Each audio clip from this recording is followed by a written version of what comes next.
I'm part of the biggest social experiment. I'm living here in this uncharted state where we thought it was just to legalize, but it's industrialize.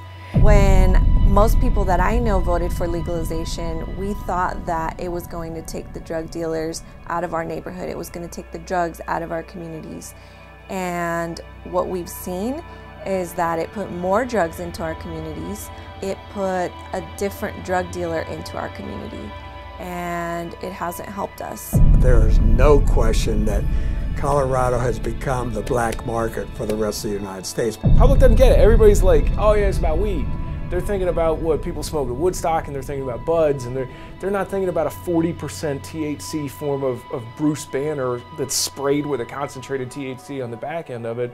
They're not thinking about concentrates that you smoke in a crack pipe on a freaking superheated needle.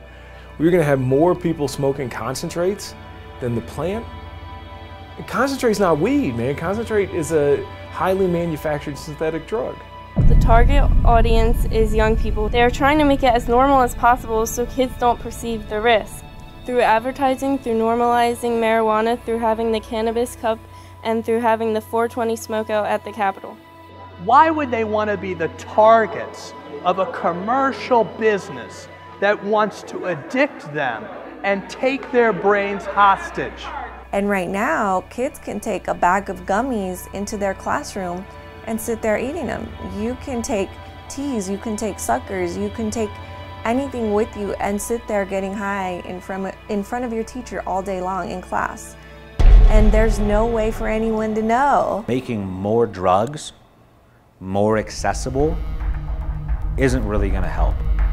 I didn't think we had a successful track record with alcohol, particularly in regards to minority communities, where there's research that shows we have up to 8 times as many liquor stores as white communities. So given that track record, the idea of regulating marijuana like alcohol was not very appealing to me. Already seeing that in places like Denver, Colorado, where in some minority communities there is one pot shop for every 47 people.